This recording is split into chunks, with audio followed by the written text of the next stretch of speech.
getting it from white society. You understand? And then what happened after that? Joe Biden. You understand? He said that you're not a so-called black man if you're or a woman if you do not vote for him, man. Slaki, sir. Things that we have to... Go ahead, priest. Slaki, sir, if I may, sir. Please go ahead.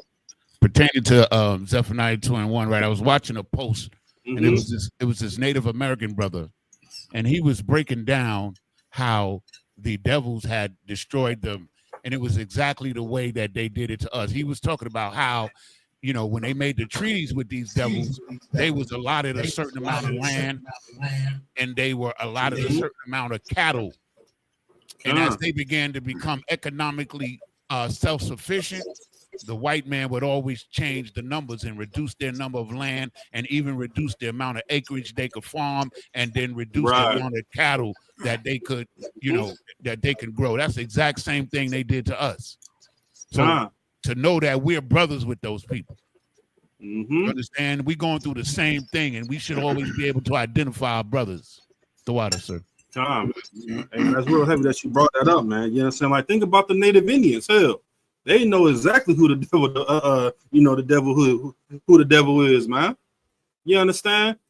They stole this land from them, man. You understand? In every parts on here in America, you dig up enough dirt, you get up under that concrete, you get up under that dirt, man. Guess what? You're gonna find some bones, some bone preserves of the so-called Native Indians, man. Especially down here in South Carolina. Go ahead, priest. Like, sir, if I may, like even with the dealing with the Native Indians knowing who the devil is, we can go as far as to say that the animals know who the devil is. Like every time these devils go out in the woods or out there in the sea or something, they always getting mauled by some animal. They getting drowned by some whale or getting eaten by some shark. Even the animals know who the devil is. Man. I yield. And that's very heavy that you bring that out, man. You understand?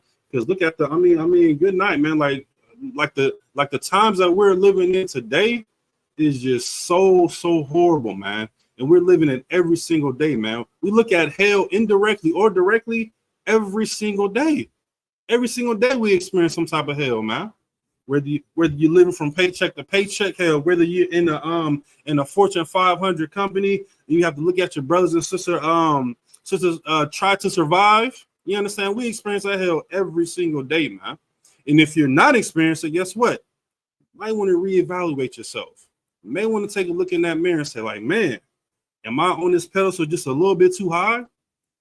You understand? You don't want to become comfortable in this place, man, because guess what? It's still work to be done, man. It's still time for us to raise up so-called Black, Latinos, and Native Indians, because you know why? Because that's what the Bible wants us to do, man. You understand? That's exactly what the Bible wants us to do day in and day out, man.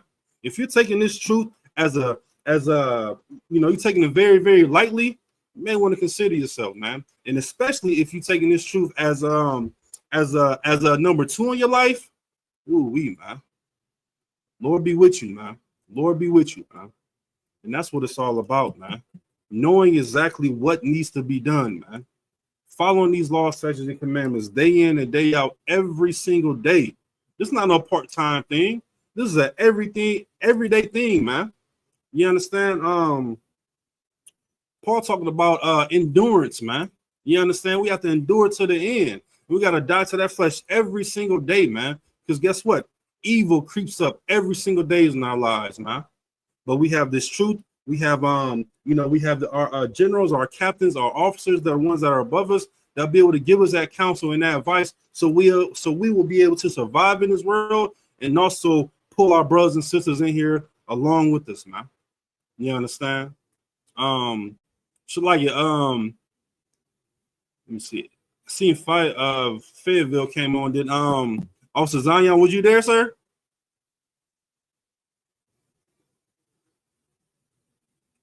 Just give him a moment, Shalaya.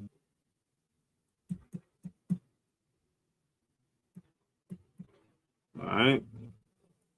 You're gonna wait for him to answer, Shalaya. Salaki, if I may. Yeah. Please go ahead, please.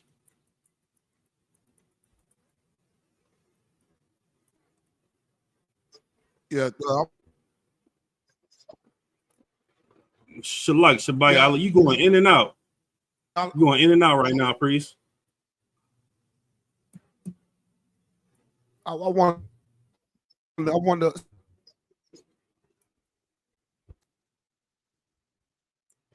Hey, Durham, are y'all able to hear Shabbat Yalla?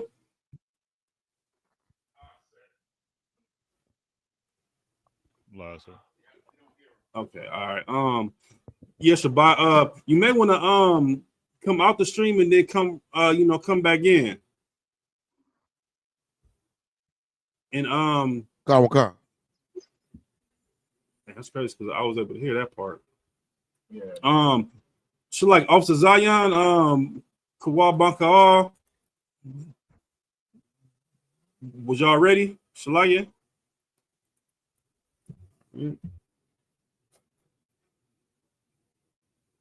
Somebody going off mute and then keep going back on mute. No, let's go ahead. Let's read that scripture one more time. Shalaya. Kind. And then we're gonna run down to 18 as well too. Kind. This is Lamentations chapter 4 and verse 17. As for us, our eyes as yet fail for our vain help. In our watching, we have watched for a nation that could not save us. Keep going. Verse 18. They hunt our steps, that we cannot go in our streets. Our end is near.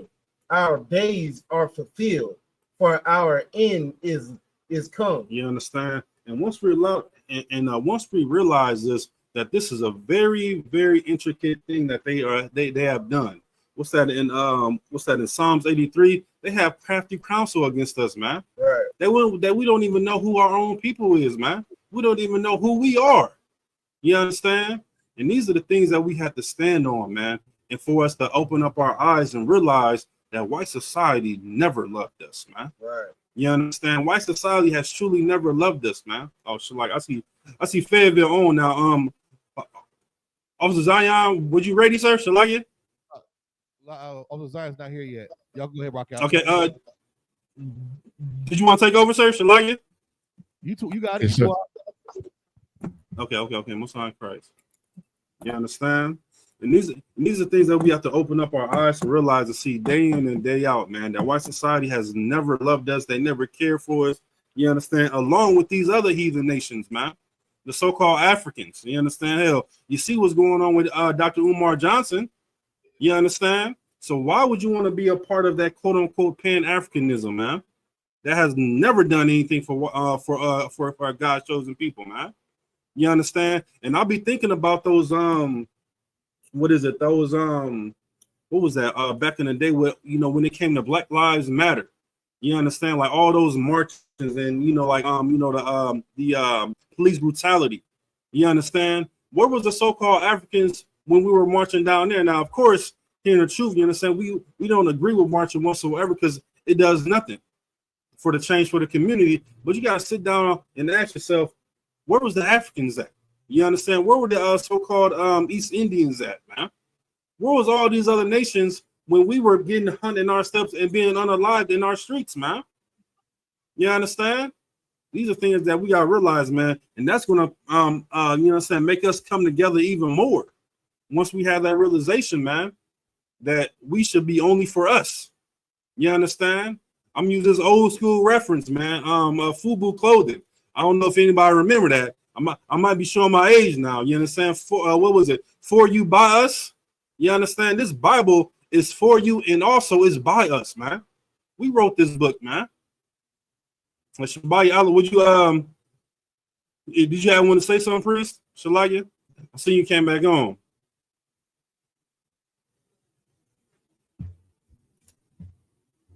Con, can y'all hear me now? Con, we can hear you now.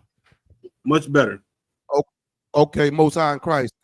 Yeah, I was wanting to see if everybody knew about that shooting that went on over a couple days ago. I want to say over the weekend, it was 11 people that got shot in Brooklyn, New York at a bar/lounge. Black people. 3 was unalive, and they said it was gang related. I was saying if anybody heard about that as far as current events. No, I haven't heard anything about that right there. If I may. Please. So what he's talking about is like it was like two different groups was at the same club, and they had some beef on the outside, and these is young boys, like 18, 19, 17-year-old. And two of the people that were actually shot were actually shooters. So it was an actual shootout between two groups in the club. And several people got injured, and at least 3 brothers were killed. And 2 of the brothers that were killed were the shooters. Right.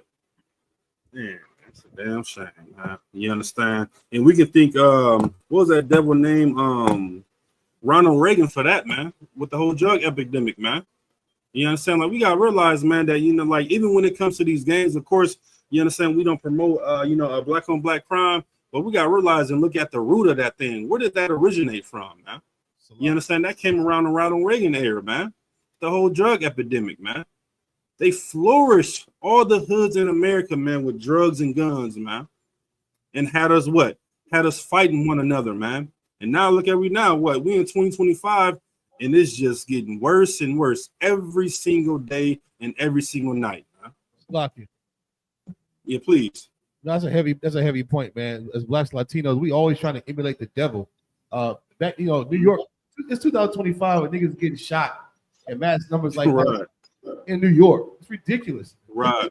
All those cameras out there, all this gang violence. We always take the worst parts of Esau. In the 1920s, Al Capone and Scarface Sammy, all these little ugly, dirty Italians running around, with suits on, with Tommy guns. And they were doing these shootings, like drive-bys and hitting up Italian cafes. And we doing the same thing now. And we learn all our bad habits from our oppressor. Everything we bad, we get it. And here we are still, 2025, trying to be like, the rest of these bastards, man. All these henchmen used to terrorize the city. St. Valentine's Day massacre, during the Prohibition, all these assaults, guns, all this stuff, man. We get all that from them. We even take their rap names, Jim Jones and Scarface. It's ridiculous. When are we going to break away? You understand? Well, that's a heavy point, sir. Hell yeah, man. For real, man. Let's give it up, man, for sure, man. And we gotta realize, man, that all that stem, man, from white society, man. You understand? Like, we gotta realize that we gotta look at the root of everything, man. And 9 out of 10 times that root comes from white society or these other heathen nations, man. You understand? We gotta stop blaming ourselves. You understand? And in retrospect, of course, hold ourselves accountable for it. You understand? We're not saying go out there and sell drugs and unalive your brother. But once you look at that root of it, you know what I'm saying, you may turn your eye towards white society just a little bit more. You understand? Please. And to add to that, sir, I saw something about that. They talking about, they need stricter gun laws. Black people always doing this. MS-13 doing that. Let's not forget the very first, these gun laws being passed, these federal gun law controls came from those Italians.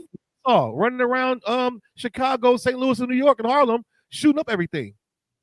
There was Machine Gun Kelly and whoever else. They were running around with these subtype machine guns. They were too busy on, busting tables and being slaves. We ain't had no nonsense like that. So all these federal gun laws, you know what I'm saying? They in the 1920s, 30s, and 40s, that came from white man. They ain't had nothing to do with us. So now, in 2005, we're still trying to emulate. I ain't gonna talk about gun control, but let's not forget who started it. Who's the main culprit that had us out here? You know what I'm saying? Running behind them, trying to be gangsters. And every time we try to do something the white man do, we do it all the way wrong. We do it all the way wrong. We go to jail. It's lucky. That's fact. You about to say something? So I do want to bring out a precept. Please go ahead. This is Lamentations chapter 2, verse 15. It says, all that pass by clap their hands at thee. They hiss and wag their head at the daughter of Jerusalem, saying, is this the city that men call the perfection of beauty, the joy of the whole earth? And verse 16 says, all thine enemies have opened their mouth against thee. They hiss and gash their teeth. They say, we have swallowed her up. Certainly this is the day that we look for. We have found, we have seen it. And the only reason why I bring that out is because we as a nation, when we do things like this to each other, every single nation got something to say about us. You know, every single nation, they wag their head at us when they see us getting arrested. They clap their hands and tell the police good job, and they always miss the point that we learned this from them. That's why the Bible says, "Ye are of your fathers the devil." Damn right. You understand? I yield. You know what I'm saying? That's very, very heavy. You know that you bring that precept out, man. You know what I'm saying? Because they mock us, man. Right. You understand? They tell us to go do X, Y, and Z, and then they laugh at us in their meetings. You know what I'm saying? In their own households. Right. You know what I'm saying? And that's another thing that we need to realize as a whole is like once we do something horrible, guess who's laughing at us? White society is laughing at us. Right. And those coons like you know, Jesse Jackson and Al Sharpton. And all those coonery people, man. You understand? They're doing nothing but laughing at us, man. You understand? But going back to it, you know what I'm saying? Did anybody else want to bring in anything out? You understand, like with the current events or anything? So, like I said, if I may, please. And Officer Kiata Ward, he could attest to this, whether this is true or not. I saw a post where in Jamaica, they say that Jamaica has over like 150 miles of beaches. But out of those 150 miles of beaches on Jamaica, Jamaicans only have access to 5% of the beaches on their own land. Yeah, man. I ain't want to make faith. Kiata Ward, man, what's going down there in Jamaica, man? Put us up to date, man. Hey, Shalom, Yabashim Yashabakathum. Yeah, Khan. Just week before last week, Saturday, me and Officer Abadawan went down to Mobile. That is where the tour. That's basically where the tourists come. And you know what I mean. For the first time, I've never been to Mobile, but you know what I mean. I get to see, you know what I mean, the modern day plantation. Me call it still. You know what I mean. Cause that is where the tourists come and get the slave welcome and the nice treatments from the locals. You know, the beautiful beaches. We never get to see too much beaches still, but knowing how down there so set up is, you know what I mean, the hotels, they basically control the beaches.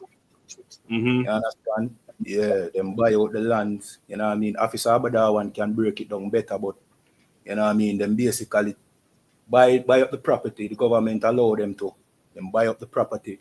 You know what I mean? So the beaches would have normally been accessible by the locals. They are no longer accessible. You understand? That is the situation. You understand in Mobile. So yeah, I can tell you that for a fact that what other one said earlier about the beaches, that is definitely a fact. You understand? All right. When we ended, you know what I mean, because we went and give out some flyers and things. When we ended giving out some flyers, we went to a little part.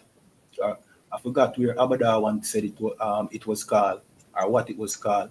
There was this little plot, this, you know what I mean, this little area where the locals they were able to go, but it wasn't the best area. You understand?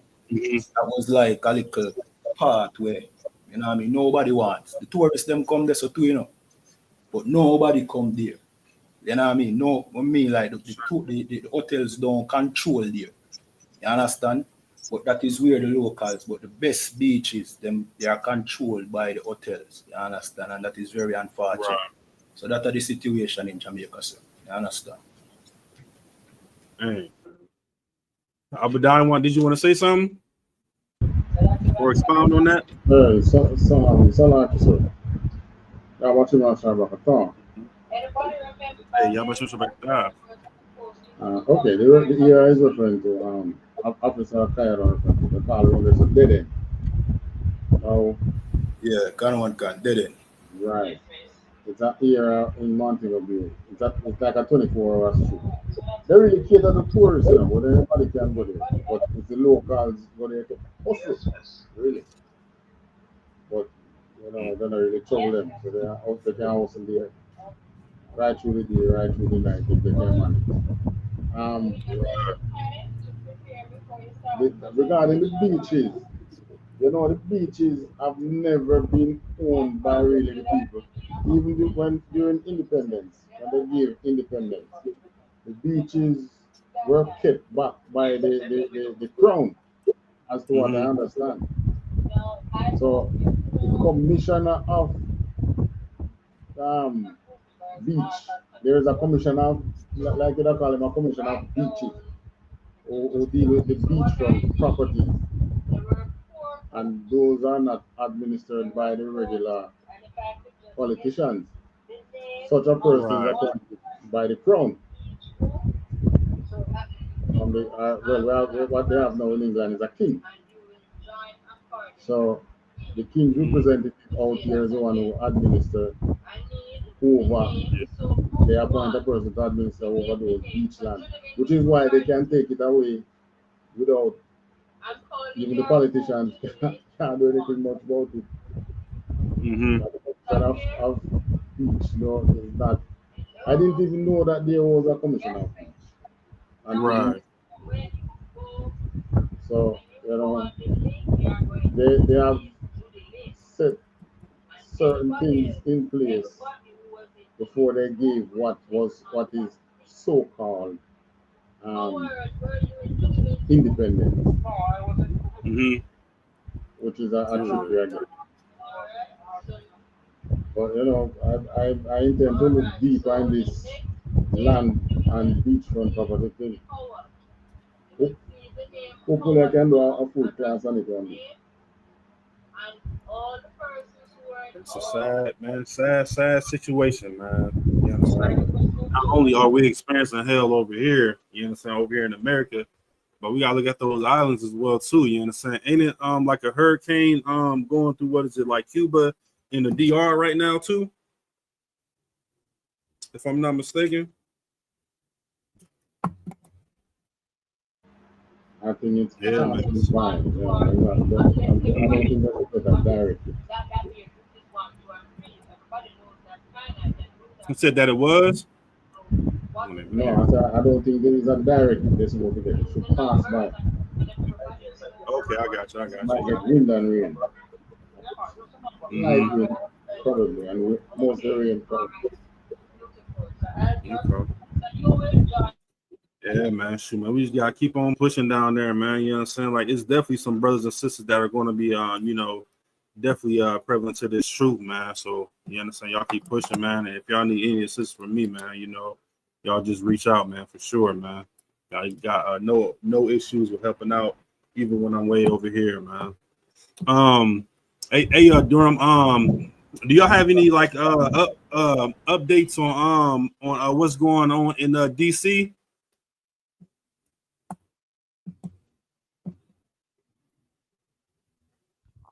Come on, Salaki. Salaki, sir, if I may. Yeah, please. So they had a real large protest even unto the day. And like, even though it's like what I saw, it was mostly Edomites out there. Like, I seen a few brothers here and there, but it's mostly Edomites out there. And they're complaining about Trump and his policies on Washington, D.C. as a whole. That's the main crutch of their protest. Right. But when I look and I see all of those Edomites, you know what I'm saying, in DC, which is unusual, I think of the fact that these are probably the same people that voted for Trump. Exactly. They're the same, you know what I'm saying? They're the same ones that was voting for Trump. And now when his policy hurts them, you know, they got issues. I saw this woman also, sir, if I may.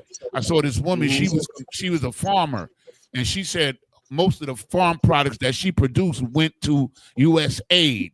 So when they was providing food for overseas, that's where she was getting most of her business. And when he shut down U.S. aid, he destroyed her business. And she said 3 generations of her family voted Republicans. They voted for Trump 3 times. That's crazy, man. And now he destroyed their business.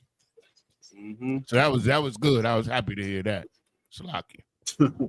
Yeah. Somebody else about to say something?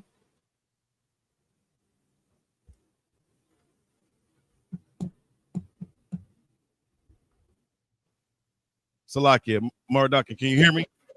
Yeah, I can. Oh, Salaki, I was reading today that the mayor, Muriel Bowser, he was upset about National Guard being sent to Washington, D.C. And what's interesting, they're sending troops from Ohio, Mississippi, and South Carolina. All these are red states, and they're sending them to this zone, the Democratic zone. Yeah. You know, them country boys are going to be to a very urban area, you know, DC, especially where they're going in Southeast DC, you know, unlike in Georgetown, they're harassing our people there. In Georgetown, they're harassing the homeless. We've seen them out there putting tents and throw them in the back of garbage trucks, you know, and what's happening in DC is very, very wicked, and it is totally oppression, you know, and we should take heed to that. I'm glad you mentioned that today. Salaki. Yeah, I'm right. Go ahead, please. Salaki, if I may, but I don't know if y'all brothers heard or not, but I believe it was last week Donald Trump sent ICE and Border Patrol into California, and they did a federal raid. I believe it was a senator. He was having a conference about immigrants being taken out of America and sent back to Mexico. And Trump basically sent ICE and the Border Patrol down there to basically make a statement. Right. Like, they wasn't going down there to arrest anybody, but they just went there just to be present. And the way they pulled up, you know, in the armed vehicles, bodied armored up, AR-15s, you know, and I get the statement that he's trying to make. Like, basically, Donald Trump is basically trying to say there's nobody over him. Exactly. You understand? Like, he's basically just trying to say, ain't nobody gonna tell me what to do. I'm not asking for anything. Y'all just gonna do it what the hell I tell you to do. Facts. You understand? And that's basically the statement I think he's trying to make. You understand? And if Republicans don't know now, you understand, what they should know now, that voter Republican did not do anything for them, man. So like, I see Officer Zion. So like, sir, y'all about to sir. You was ready for the class, I don't want.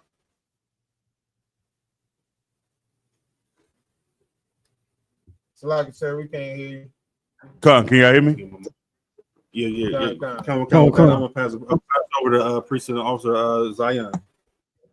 Most High Christ, clap it up, get a little hand, man. Y'all didn't hit just a wonderful job, man. With all this that we see going on, what should we be doing? We're hearing about the wars and rumors of wars. We're seeing the hurricanes. We're seeing Donald Trump and the administration taking over the whole goddamn globe. What should we be doing? Should we be saving money and looking for better slaves and becoming better slaves, getting a better education? What should we be doing as priests and prophets of the Lord? This is what we should give me the book of Nehemiah 8 and 4, Baba Kashar. Book of Nehemiah. Everybody doing Tawad? I don't hear nothing on time, sir. Well, this is it's Monday and niggas, we already tired. The scripture say we should they gonna wear out the saints, ain't it? Lord. Nehemiah 8 and 4, Baba Kashar. This is what we should be doing as a nation of people, man. Who got it for me? Like, if I may, out of one. Please, come on. This is the book of Nehemiah, chapter 8, verse 4. Mm-hmm. And Ezra, the scribe, stood upon a pulpit of wood, which they had made for the purpose. And beside him stood Mattathiah, and Shema, and Ananiah, and Urijah, and Hilkiah, and Maaseiah, on his right hand. And on his left hand. On his right hand, then on his left hand, come on. Pedaiah, Mishael, Malachiah, Hashum, and Hashbadana. Go ahead. Zechariah, and Meshullam. Go ahead. Read verse 5. And Ezra opened the book in the sight of all the people. For he was above all the people. And when he opened it, all the people stood up. What is happening right here? What is going on in this verse right? Nehemiah 8 and 4. So like it, sir. Come on, no, Yanazar. This is let me get one of the new soldiers, troopers. What's Salaki? Come on, Yonas. I love the zeal. If you let me not slow down my brother zeal. What's happening right here, Yonas? Salaki. They at camp, sir. They at camp. With all these things that are taking place that we're seeing in the earth, guess what? We have leadership that has told us to go get our people, bring it back wet, to teach the people. And we doing these things not because it's something new that's in the earth. This in the Bible, ain't it? That was written how many years ago? So we're doing the traditions that the priests and prophets have always done. They stood on the pulpit of wood. For all the new troopers or the young men that are coming in, when you coming out the camp, I want y'all to understand something. This is the most excellent profession that you can ever do in the earth. Now you're gonna find that the oppressor will try to get you busy to keep you distracted. But as we read this book of Nehemiah, chapter 8 and verse 4 and verse 5, we're seeing brothers on the left and right as they open up the book of the law, man, and break this thing down for who? Our people. That's it. Read verse 6, Baba Kushal. The book of Nehemiah, chapter 8, verse 6. So like, hold on, hold tight. First Esdras 9 and 42. I want to go into this because that way all the brothers and sisters that come to the schools, the brothers should understand what's going on, priest. The Akim, we have to remember our first job, our first wife, if that makes sense, right? Our first love. We can't be distracted. And our sisters, if you know you got a husband that going to camp, this could be the last time that you see that man. Don't become a distraction for the brothers that's gonna do the work. If your husband going out that door, hey, show love to him. Let him know how important he is in your life. Instead of talking about whatever damn message that you read on his Instagram or whatever that's on his phone. Everybody understand? This is a profession that we see that was given to the priests and prophets of the Lord, and in their time, the same way our job is to do this work now. Everybody understand? It has not changed. What the scripture say about the spirit of a prophet? Anybody know? What is that again? Salaki, sir. Come on with it, Yonazar. The spirit of the prophet is subject to the prophet. What does that mean? First Esdras 9 and 42. What does that mean, Yonazar? Well, what I was taught that it meant is like if you're a prophet now, there's a good chance you was a prophet in a previous life. And knowing that with that understanding, that means everything that we're doing, we are fighting for the people who are we're supposed to be reaching back and helping and teaching. So don't waste your time chasing frivolous things that are in the earth, okay? Make sure every day that you live is constructed to build. Come on with it, Bunkyo. This is the book of First Esdras, chapter 9. If I could, sir, too. Come on with it, Sakelu. If I could too, sir, just just expound on it. That means nothing has never changed. Nothing has never changed. You understand? We've been in prophets. We've been doing this in our past life, and guess what? We're doing it right now. So, like, sir, I just want to say that real quick. So to add to it, there's nothing new what under the sun. So ain't no need us chasing all these things that the world puts in front of us. All these distractions, what is Instagram, Facebook, Twitter. All these things are distraction from us doing the work that the Lord set out for the priest and prophet to do on that pulpit of wood, and to send the scriptures and what we do. I know y'all brothers coming to the school, they hate carrying Big Bertha, man. Like, damn this thing. Big Bertha, where you are? Hey, brother, and get the camp signs. You get the poles. Make sure you got the banner. Hey, how many y'all brothers that giving their report? Make sure you give your report to the camp leader on time. Why? Because they did it back then. So it was say it was brothers to the right and the left of him, bunker, y'all. So there had to be some type of accountability on who was coming and who was going to show up to do the work, right? We are the brothers that are doing the work now. So it's a dereliction of duty if you don't call your camp leader and report, right? If you met a new broad, you would call her, hey, baby, you know what I'm saying? Look, I'll be there by 12 tonight. You'll be on time for that phone call. She be like, come on, I got my lingerie and negligee on. You be ready. Camp leader call you, hey, brother, be on time for camp. Oh, Shalaki, sir. What had happened was, man, you gotta have that zeal, just like these priests and prophets are old in the Bible. And it's a work for all of us to continue to stay in and do. Don't be distracted, Akim. Come on. You got it? The book of First Ezra, chapter 9, verse 42. Come on. And Esdras, the priest and reader of the law. Hold on, the priest and what? Reader. The priest and reader. So when we be at camp, what we have? A priest and a what? Reader. A reader. Come on. And Esdras, the priest and reader of the law. The reader of the law, come on. Stood upon a pulpit of wood. Go ahead. Which was made for that purpose. So the purpose of the pulpit of wood was to teach the people what? Out of the book of the law. Saying what? This is what we should do. This is what we should not do. This is how we should govern ourselves. These are governmental policies when we talk about leading a nation. You understand? Just like the oppressor got what they call the parliament, or they call the house on the hill, where they make all these governmental laws. Well, we stand on the pulpit of wood and we teach the people. We teach. Read on. It's gonna say it. It's gonna tell you who we teach. Come on. And there stood up by him Nayathaq. Okay. Samus. That brother reported for camp. Ananias. He reported for camp. Azariah. He reported for camp too.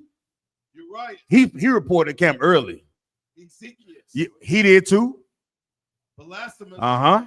Upon the right hand. So all these brothers that he just read off was on the right hand side. All these brothers made they camp report on time. Read on. Verse 44. Shalaki, Balthazar 1. Did you have your hand raised, Shalaki? Come on. What you?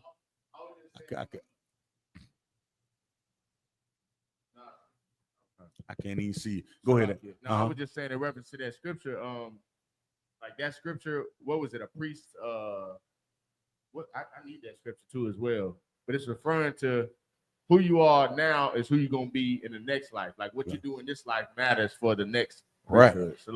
THAWADAH. Give him a hand. Most High in Christ. So everything that we do from day to day matters if we understand that.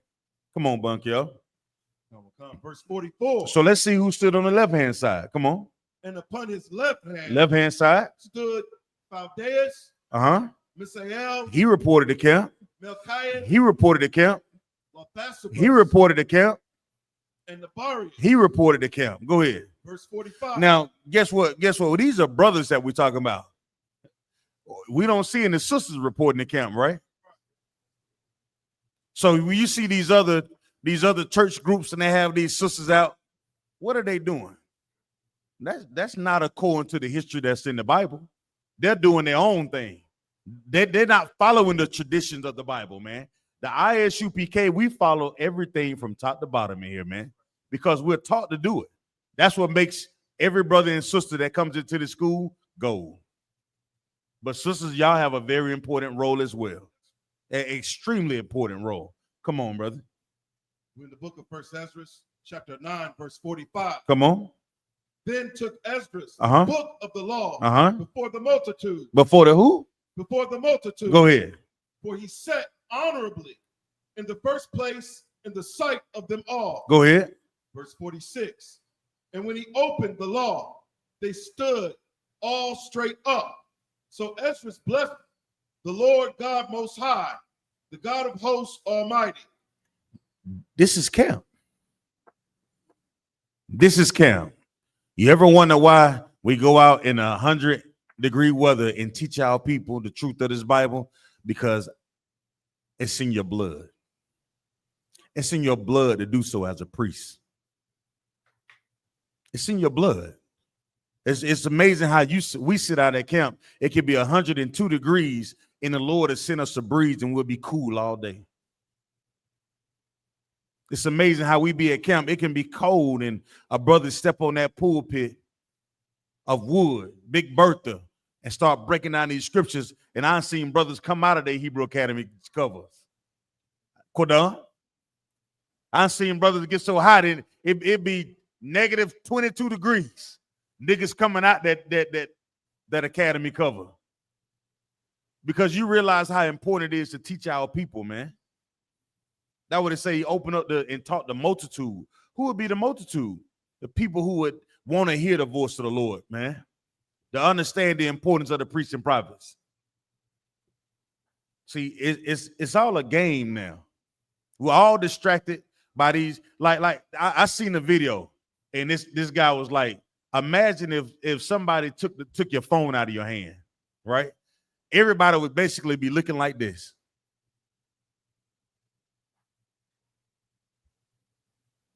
You get me, sis? Everybody, their mama, who you come across will be looking at their palm like, when you find that strange, why would you find that strange? Okay, nothing there. Everything that you're seeing give her a hand. That's heavy. That's exactly what he said. We spend the majority of our time on these phones looking for something that's not really there. You understand? The things that matter to us most are the people that are right here in front of you. So when you go to camp, the people that you love and you want to teach are the ones that are right there in front of you. You don't have to chase it. You can open up your phone and look up definitions and find information. But when you spend majority, iPhone has a thing that have what they call it, Bunker, y'all? Watch time or something like that. And then what they call it when you spend too much goddamn time. Everybody know when you want to stop your kids from looking at your screen. Look, screen time. Screen time. Why is screen time? I'm gonna start taking everybody goddamn phone and putting a screen time to an hour and a half. Maybe we can get some work done. Cause these brothers went out on a pulpit of wood. I don't know what their screen time was at that time, but I would imagine they faced the same traumas that we're facing as a nation of people. And it was their job to teach their people how to deal with these things. If we spending so much damn times on our phones and being distracted, how much are you really going to go out and teach the people? How much time are you devoting to your profession? Niggas go to college for 20 years to become a doctor, a lawyer, in these professions. But you come in here, you pass the officer test, and you stop trying. We stop fighting. This is a lifelong job. We have to continue to do it because the oppressor would never quit. Come on. So like I said, in certain ways, like they had an advantage in the work they were doing. I'm not saying that it was any easier, but at least the people, because when we read, the people appreciated them, and they even started crying when they was breaking down them scriptures. That's what it says in verse 50. So today, the job is even harder because our people don't even know who the hell they are. Back then, we were in our own land and we knew who we were. Come. And you know what? Even with that said, it still didn't stop Moses from getting pissed off. Right or wrong, Yonazar? Absolutely, sir. So you're gonna have those. We still gonna have those of our people who are just stubborn, stiff-necked, hard-headed, like the scripture says. That was a scripture that you pulled this weekend at camp, brother. I'm telling you, it was like when you said, "Did anybody know when Christ rejoiced in spirit?" And you said, "When you remember that verse?" Yeah, that's Luke 10 and 21. That's what I want to get onto, right? It goes along with the topic that we're talking about now, about the work. Let me get the book of Luke 10 and 21. It's heavy. When you read that, I thought of these scriptures, and I was like, this is the work. Out of all the things that you can find that you can smile about, some that'll give you some type of relief. So like I said, come on with it, Yonazar. If I could read before that, because you got to lead up to it, sort of, to get the whole context, sir, if I may. Well, let's lead up then, Yonazar. Okay, this is the book of Luke, chapter 10 and verse 1. Come on with it. So after these, the Lord appointed other 70 also, and sent them out 2 and 2 before the face into every city and place whether he himself would come. Right. So what is this saying? So go ahead, Salaki. So if I may, sir, Salaki, sir, Christ sent out these 70 brothers to teach into different cities. There's only 2 of them together, 2 by 2. He sent them out to do what? The work. To teach, camp. Yeah, he sent them out to what? To do what, Nayathaq? The speaker and a reader. A brother, a reader, brother read. We just read this, right? Come on.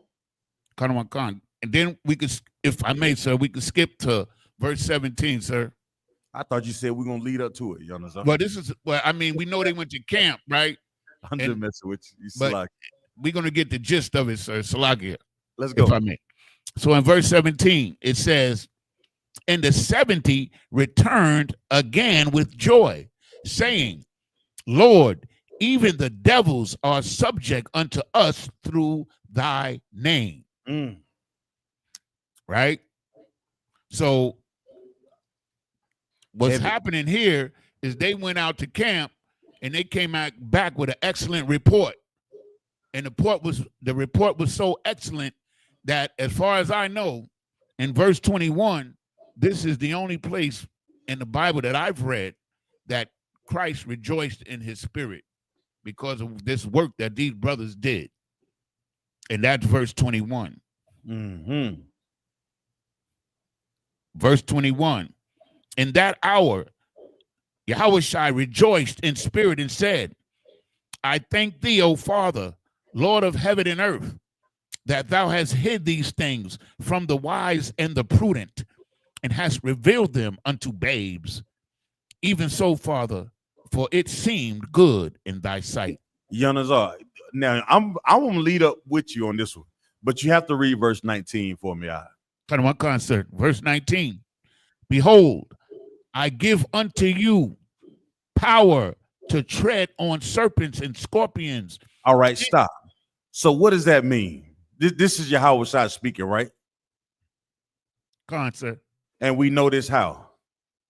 Because it's written in red, sir.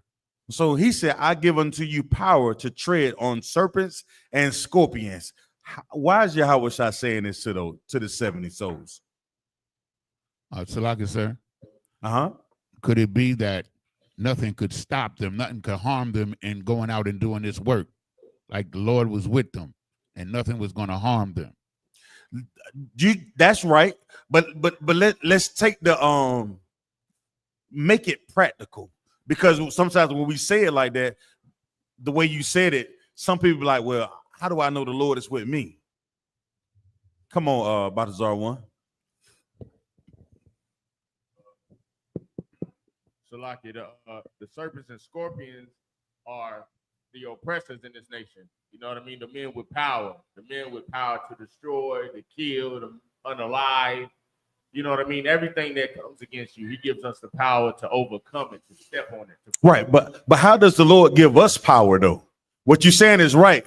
For every brother and sisters in the classroom, if I would say the Lord give us power, what is that?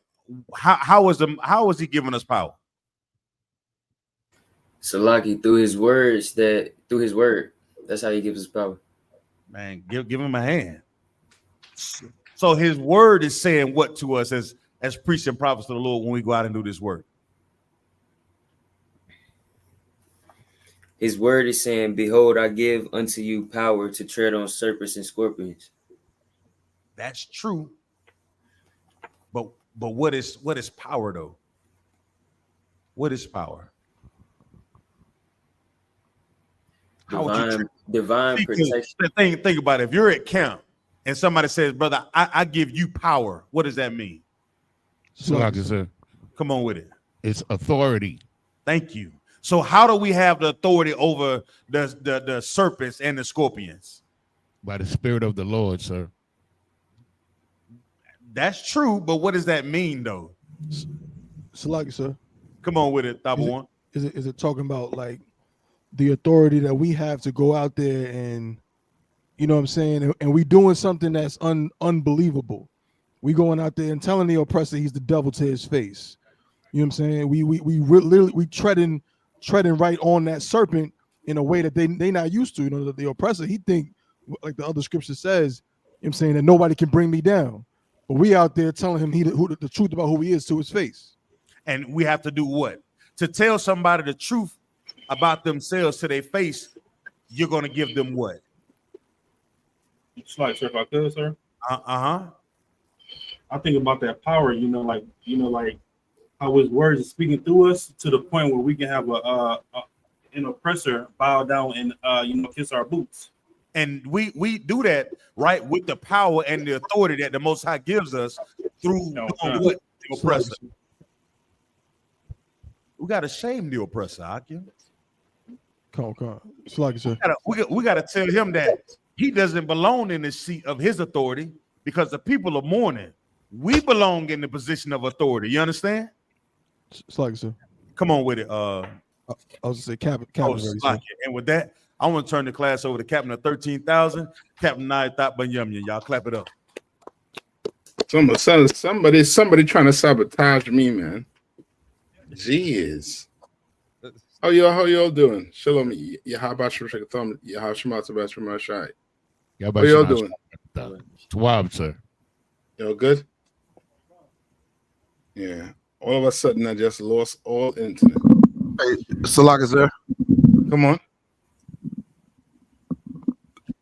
We got our long lost brother in the class tonight. Our Sabai is in here with us. Hey, Most High Christ. Got to give my eyes a hand. Yeah, my trucking brother. Yeah, man. All right, so where we at? Any questions? So, like I said, we were in Luke 10, and we had just read from 17 through 21. You're good with that? Anybody need a breakdown on it? I think we're good. I don't know. I'm good on it. Good with it? Okay. All right. Let's deal with these rich people. I think we had stopped off last class from dealing with that. I forget the video I was showing you. You remember the video? If not, somebody pull Ecclesiasticus 13 and 18. Let's start there. All right. Let's start there. Because that's what that's one of the things you're seeing right now playing out on the earth right now in America, you know what I mean, in the Caribbean, right, where the oppression is going to start to increase. You understand? I got it, sir. Come on. This is the book of Ecclesiasticus, chapter 13 and verse 18. What agreement is there between an hyena and a dog? Right. And we always ask the question, I mean, what agreement does a hyena and a dog have? You asking a question. None. Right? Correct. And it's the same thing when it comes to the rich and the what? And the poor. Poor. Why? Who pays most of your taxes? The poor. Yes. Right? The middle class don't like to be considered poor. But is it a rich or a poor? You understand? Either in the 1% or you're not in the 1%. Right? And the question is being asked, what agreement? Right? And that's why black people, and I'll bring a story out today, and you'll see that like black people think you can have some agreement with white America when white America is totally separate from black America. White America only accepts black America because black America was willing to not accept their blackness. You understand? Once you don't accept your blackness, a white America accepts you. You understand? And that's what they've been doing. It's the same thing with these other countries, like Jamaica, right? Remember, I think they was trying to push that whole LGBTQ lifestyle on them, and it was a pushback, right? It was a total pushback on that, right? And then Donald Trump, I think, pulled millions of dollars from them. foreign aid. Salaki, sir, if I could. Come on. Khan, so I believe the word is assimilation. Yes. Khan, and that's we brought up in your class multiple times. Again, Mhm. Buju Banton, like that's Buju is everywhere now. He getting all kind of features, he getting all kind of endorsements, he getting all kind of American dollars, getting all kind of money because he agreed to never perform Boom Bye Bye again. Yep. Khan. He assimilated to what they wanted. Salaki, sir. Yes. Once you accept their way of lifestyle, and you willing to sacrifice yours, then white America is happy with you. You understand? I don't know if you remember. You remember the story of the Caucasian male, the white American, who went to the CDC. This happened like 2 or 3 weeks ago. You remember that story? The one that killed Slockett, sir. The one that killed the black police officer? Yes. Right? We remember that. Yes. How many wrongs he had on him? I don't remember the exact amount, but he had a lot. Yeah, somebody look it up. You know what I mean? You have just enough to defend your home. He have to defend a village. What does one white man have all them wrongs to doing? You understand? White America, they for sure know what they're planning on or plotting on. You understand? But black people, we think there's some type of agreement. We think since they said slavery is over and that we part of America, we Americans, they think there's some agreement with white America when there's no agreement whatsoever. Read on, Yanaza. And what peace between the rich and the poor? And what? And what peace between the rich and the poor? And what peace? This whole thing with voting is just a smoke screen. You understand? It's just to hide, right? It's just to hide that the rich does what to the poor? Hate the poor. They oppress the poor. And yes, and they oppress the poor also too. Correct. Right? Bible say there's no peace between the rich and the poor. None whatsoever. And Christ showed that with what?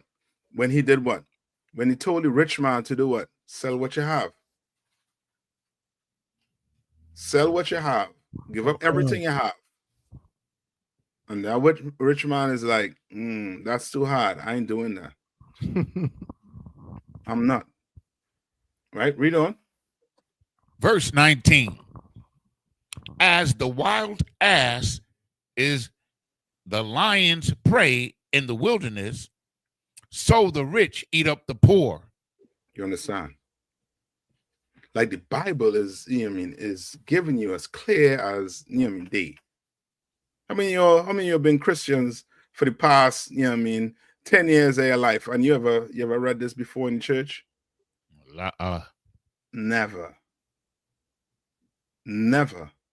You'll be in the church for what 20 years out, and some of these scriptures you'll be like, nah, that's not in there. And then when you read it, well, that's not what that means. So what does it mean? You understand?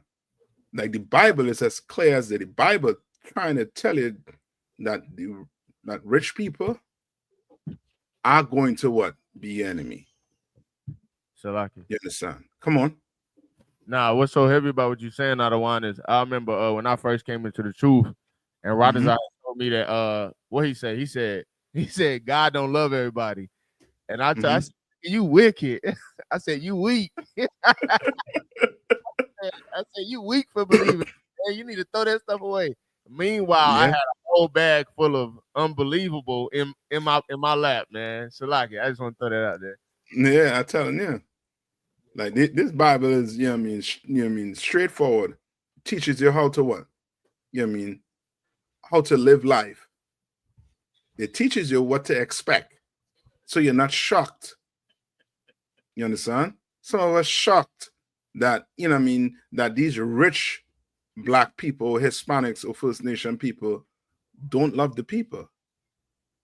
Don't be shocked. That's why Christ, give me where Christ, when Christ told the disciples, he told the disciples, render unto Caesar what is Caesar. You understand? And don't how to put it? Don't misunderstand what I'm trying to get you to see here. Right? Come on. When you get, go ahead and read it. Matthew chapter 22, verse 20. And he saith unto them, whoso is the image of the superscription, they said unto him, Caesar's.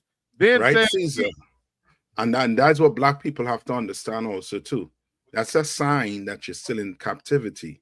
Right. You pull that dollar bill out, you pull them coins out. Who faces are on those coins? Who faces on that dollar bill, on that $20 bill, on that $5 bill, on that $100 bill, on that $50 bill? It ain't your face, ain't your people. You understand? And that's a sign that you are in slavery still, in captivity still. Right? Read on. Then saith he unto them, render therefore unto Caesar the things which are Caesar's. Right. Meaning what? Meaning what? Shalaka. Come on. Meaning give him his just due, like, you know what I mean? His reward. Shalaka. Oh, I'll take that. But give him what? Come on. Pay your taxes. Yeah, that's it. Just pay your taxes. Some of y'all some of y'all one child, but somehow on your taxi, two show up. And then before you know it, IRS sending you a letter in the mail. You understand? Christ is saying, give him what is owed to him. Render unto him what is owed to him. That's it. And what is Christ talking about here? Shalaka, sir. Because he asked them like whose face was on the money. Right. So we talking about what? What's the subject? Money. Money. This has nothing to do with your soul, Negro. This has to do with money, paper, tree bark. You understand? Give Esau. Don't do what what's his name? Who had to pay for it? Which black man you know how to pay for it and almost never recovered from it? It's a liar, sir. Come on. I believe what, Wesley Snipes? Yeah, Wesley Snipes. You understand? Like you trying to, you know what I mean, get over on the American government. You know why you're in this hell? You're in this hell because you want to eat pork, crab, shrimp, and lobster. You're in this hell because you want to believe that God loves everybody. We're in this hell because you want to do cocaine. You want to do drugs. That's why we're in this hell. And the Lord put you in this. So guess what? You think trying to go around, trying to circumvent, you understand, not paying your taxes, mean the Lord going to be with you on that? No, he's not going to be with you on that. Because here's Christ is telling them to do what? Give Caesar what is Caesar, what is owed to Caesar. You understand? Just give it to him. Some of you will get, some of us have to pay maybe what, $200 to get your license back. Before you know it, you still driving. Until what? Until next year. Yeah, but until what? Until the cop pull you over. And now, guess what? There's a warrant out for you, and now you have to pay about 10 times that money because you had to go get a lawyer. Right? Just give the oppressor his money. Give him it. And Christ trying to get you to understand that run down to Caesar what is Caesar. Read on. And it's the same thing. And this on the right hand side. Now, you should be paying your what? Your tithes, sir, Salakia. Yeah, your tithes. Come on. That's the next part of the verse. Read on. And unto God the things that are God's. Yeah, pay your damn tithes. Pay it. Because you'll pay Esau his taxes. You'll give Esau all his tax money he need so that you don't have to go to prison. Because the Lord ain't going to throw your ass in the dungeon. That's why you ain't paying tithes. That's why you could be like, well, you know what? The Lord going to understand. I have it rough. All right, Negro. You have it rough. But the Lord fits in to make it rougher. Because you're stealing from him.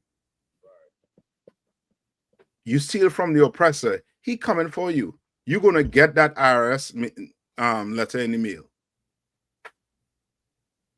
And you're going to have to cough it up. Or else he coming to what? Garnish what? Whatever property, whatever you have to pay it back. That happened to who? That happened to Red Fox. Red Fox said he wake up one morning with a bang at the door, and it was IRS. They said by the time they leave, he only had a bed to lay down on. Took everything. You understand? Read on. Salaki, I had a precept, but I'll keep reading, sir. Matthew 22, verse 22. When they had heard these words, they marveled and left him and went their way. Right. They marveled on what? Left him and went their way. He cut them. Right. He cut them. Because that's what black people don't understand. Black people think because the white man paying the salary means what?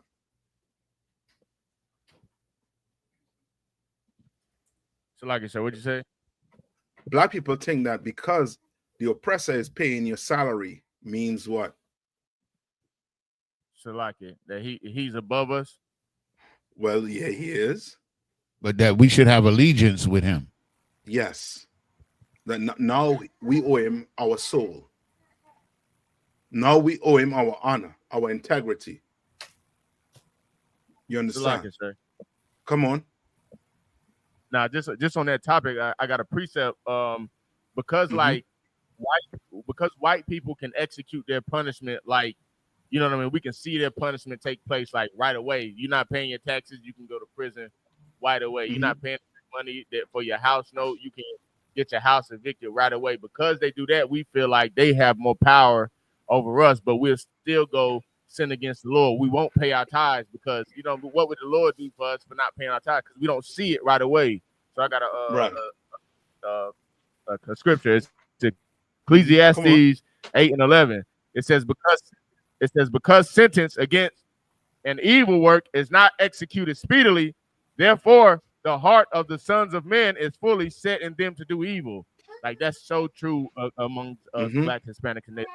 Because the Lord never asked for not paying tithes, we feel like, oh, we good, I can pay it next month. Oh, we good, I can just wait until, you know what I mean, until I find out which one is the right one to pay it to. So like it. Yep, you're right.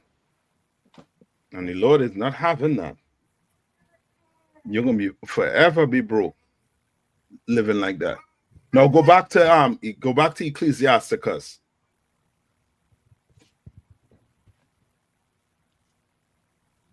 Go back to Ecclesiasticus now. Right? I think Yanis, you had it? Or you want somebody else take it? That was 13 and what is it? We did 19. We read 19. So give me 20. This is the book of Ecclesiasticus, chapter 13 and verse 20. As the proud hate humility, so doth the rich abhor the poor. All right. Say that one more time. Read that one more time. As the proud hate humility, so doth the rich abhor the poor. This is, you know, I mean, so on point. You understand? Proud people hate what? Humility. You understand? What does that mean?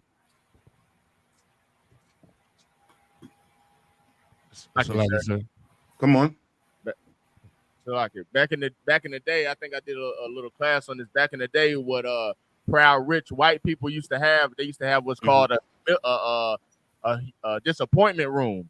So whenever they had like a child that was born with maybe some kind of disorder or something, they would throw them in that room to keep from getting humiliated by like the townsfolk, like a rich family. Like they hated the sight that they had a child that was born with a deformity or a health condition, so they would hide it away. That's that humility.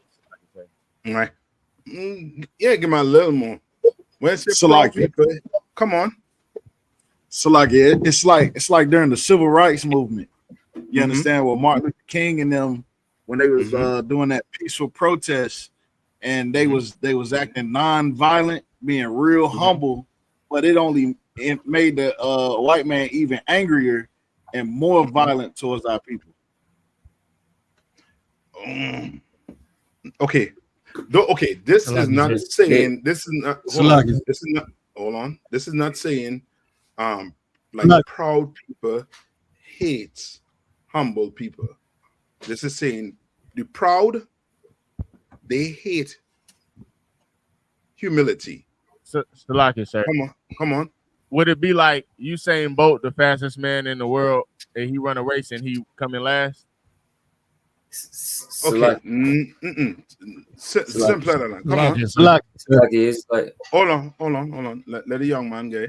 So lucky, it's basically just saying the proud man, the proud rich man, like he won't show any acts of humility within himself. He hates that.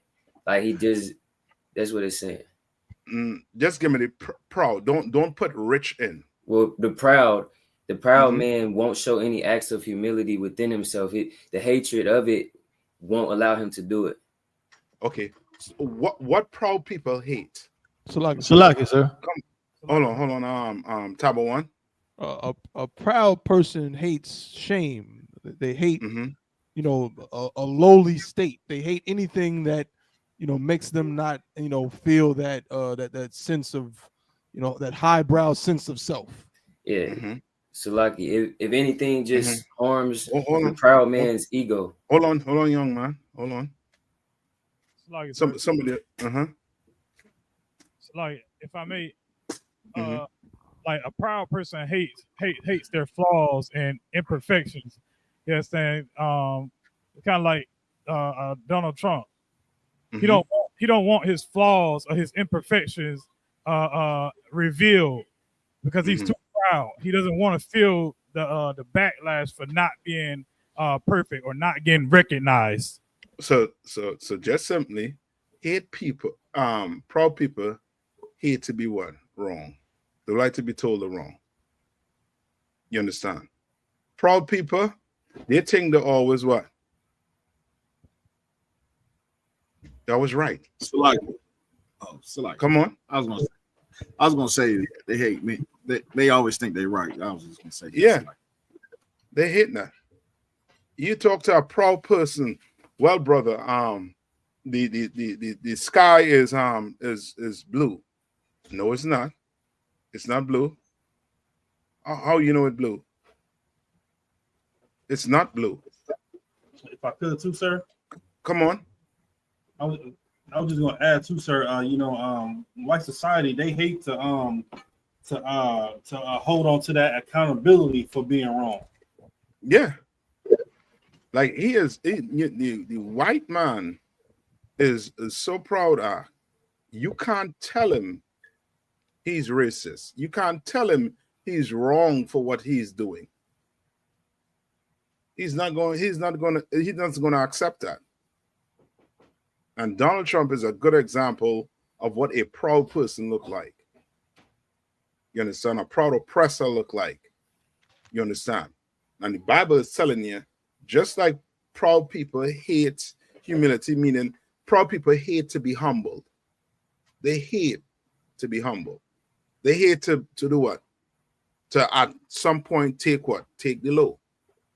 At some point be like, you know what, brother? You know what? You're right. You're right. Salak, if I could. Come on. It's so heavy that you say that because there's a movie, I can't remember the name of the movie, but it's like a biography of Donald Trump. And in that biography, he was talking about his 3 rules to success.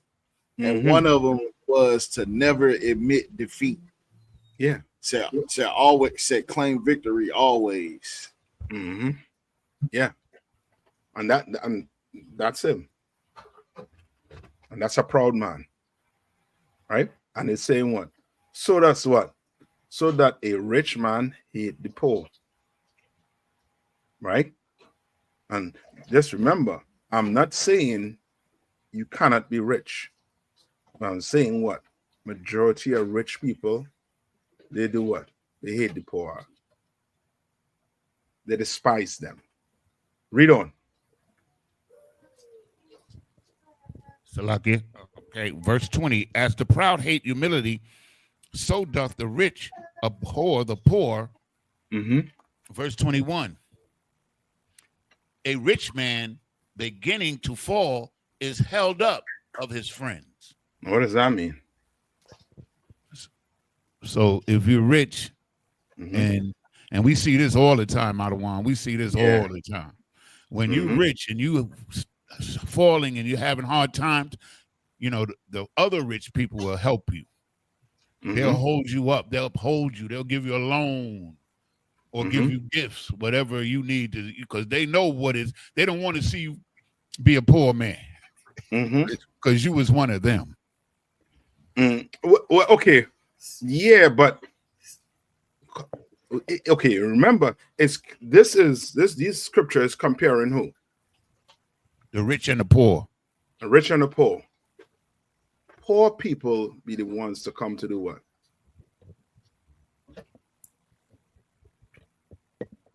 Say again, sir? To the rescue, sir. Yeah. Poor people come to the rescue of what? Of the rich man.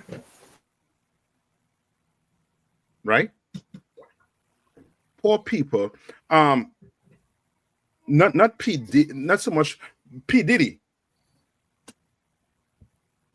Who was out there protesting for him to be out of jail?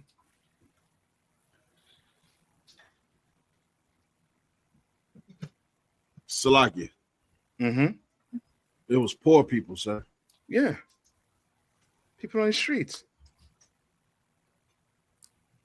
They were protesting for him not to go to jail. And there was claiming it was a witch hunt. You understand? Like, we had to understand that rich people, for example, remember Kyrie Irving? Remember what Kyrie Irving did? Con. Right? And brothers and sisters they backed him. They backed him. Just like what's the other dude name too? The celebrity that came out and said the Jews were black people. Kanye West. Nick Cannon. Kanye West, Nick Cannon. Nick Cannon. Yes, Nick Cannon, Kanye West. Black people love them, man. What about Will Smith? You think poor people don't love Will Smith? Love him. It's a liar, sir. Come on. When R. Kelly got locked up for that back pay for child support, his fans paid. You see? You understand? Salag, if I could. To add to it, the purple pigs. You understand? They went out and marched for Kyrie Irving and surrounded the Barclays Center, but then said, "Who gives a damn about Trayvon Martin?" Yes, that's a good point. Yes, they went and hoard themselves out. You understand? like a good old slut. You understand? For rich men. And the Bible is trying to come on. They thought they was gonna get a donation. Yes. Right? And the Bible is trying to do what? The Bible is trying to warn you about rich men. Like we think rich men is our, you know, I mean, could be a best friend. No. You know what I mean? He only a friend because you acting your part real good. Right? Come on. Read on. Verse 21 again. A rich man beginning to fall is held up of his friends, but a poor man being down is thrust away by his friends. Brother. And you had some belly had a pain in the will. You went to the preacher and he tell you, pray. Went to our brother in the world and he tell you, you know what I mean, how to, you know what I mean, pick up 2 jobs. Gotta work. Or you get yourself in some, you know, position and, you know what I mean, they try to kick you down. Try to say it's your fault. You understand? Poor people, you understand, looked at like trash to the rich, like a problem. What is Donald Trump doing right now in Washington, D.C.? He has these I forget these officers telling these homeless people they have to leave. They have to leave or else he's going to throw them in jail. You understand? Come on, read on. Verse 22. When a rich man is fallen, he hath many helpers. He has what? Many helpers. He has many helpers. Many. That's including what? The poor, the rich. Everybody wants to come to that rich man help. Everybody. Everybody loved Jordan so much. But Jordan, does Jordan doesn't care about black people? What about Oprah Winfrey? About Oprah? Come on. Salaki. If Salaki, I wanted to bring out something about Donald Trump and what he's doing in D.C. Like how he had Putin. I mean, that was in Alaska, but sometimes he entertained other dignitaries and diplomats from other countries, and when they drive it into the White House, they gotta drive past all those homeless people and whatnot, and he don't want to see that. It's kind of like the rich man and Lazarus. Lazarus was outside the gate, and the rich man couldn't stand that. They disgusted by the poor, sir. Yes, you're right. The spies just looking at them. Despise that. And the Bible is basically, you mean, giving a poor man the upper hand on these rich men. It's giving you an upper hand. It's telling you what to expect. Like for real, the rich, according to our culture, should be doing what? So, like it, sir. Come on. They should be helping the poor. That's it. The Lord giving that money not for you to go and live your lavish lifestyle while your people in squalor. They give you that potential to go get that bag so that you could take that bag and now come and do what? Help the people. Yes. Right? So, like it, sir. Come on. I never forget it. Like, back, I think it was in the early 90s, like they went up to Michael Jordan and it was like a political season and they was asking Michael Jordan, you understand, to support the Democrats. And I never forget his response. He responded by saying, Republicans buy sneakers too. That's what he said. I never forget that. No, and okay, and he right too, because yeah, if you understand what I'm saying, like rich men, they think about what? More riches. Money, yes, money. You are just, you know what I mean, you are poor man. What is, I mean, what do you and him have in common?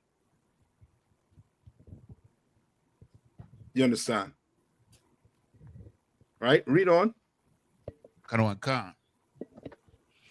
He speaketh things not to be spoken. He what? He speaketh things not to be spoken. Right? And yet men justify him. And yet what? Yet men justify him. You understand? That's your Eddie Long. That's your this one that waiting for his sentencing. P. Diddy. P. Diddy. You understand? Rich men say what the hell they want. Why? Because they have money. But read on. The poor man and they justify him. You understand? Especially that P. Diddy. They claim there was like what? There's like he ain't do nothing wrong. That's just his lifestyle. You understand? They try to justify what this nasty bastard was doing. And it's like this, sir.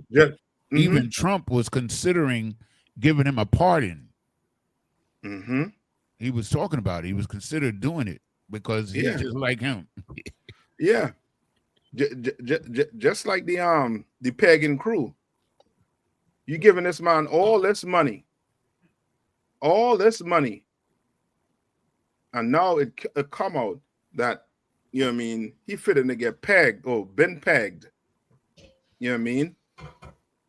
And you still trying to justify that life, that lifestyle?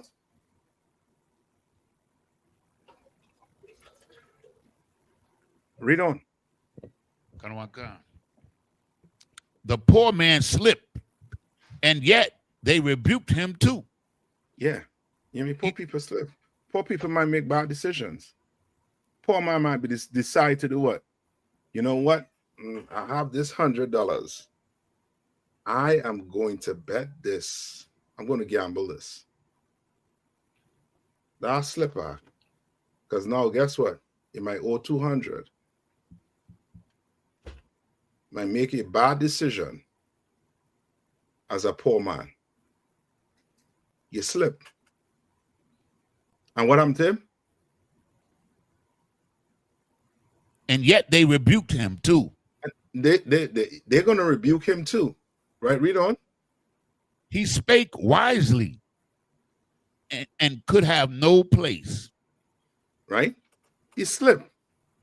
You rebuke him too, but guess what that poor man has that the rich man don't have? He ain't got no friend and no place to go. Yeah, but read that last part. Salakia. And could have no place. Salakia. Come on. He had, the poor man has the wisdom of the Lord. More wisdom than those rich men. You understand? The problem is he ain't on a place. You understand? Problem is he know he slipped up and he's going to try to do what? Correct it. You understand? Rich man, he slip up. You think P. Diddy going to change? Yeah, he might change. He might be more what? Cautious. Yeah. But that lifestyle, them drugs, them women, the oil, and them men,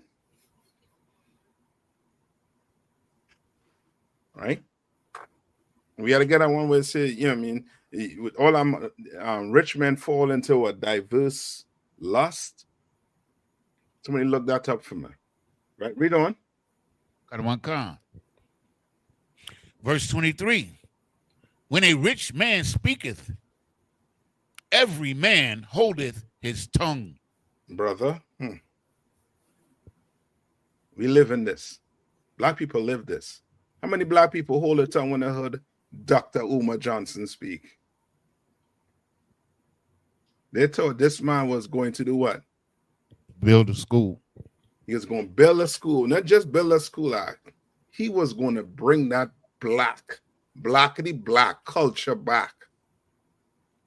You understand? He was going to bring that black power back to black people. Not knowing, you know what I mean, he is a fool. I saw a video of this man recently talking about telling his sisters to give him $500 to go have dinner or something. No, lunch. And then start to rant on men who have wives, saying that, you know what I mean, you men know, you know what I mean, don't knock the game, or I forget the words he used. But brother, he is at a low level. And I see now why generals say he might be on drugs. He looked like that.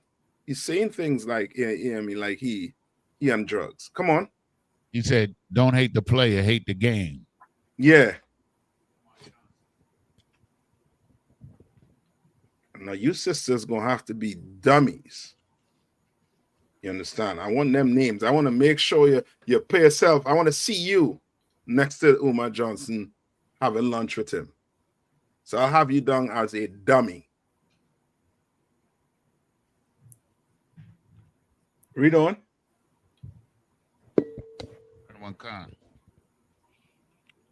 What he saith, they extolled it to the clouds. Meaning that this is, you know, they take it and run now. They take it and run. And this goes for your preacher and all too. Like, you know more than that preacher in your church.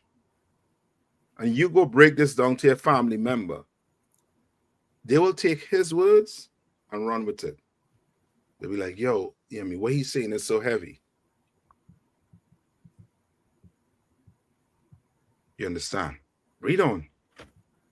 But if the poor man speak, they say, what fellow is this? Right. No, it ain't about what.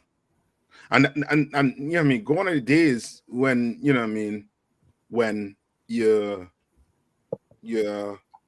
base, you know what I mean, a man on what comes out of his mouth.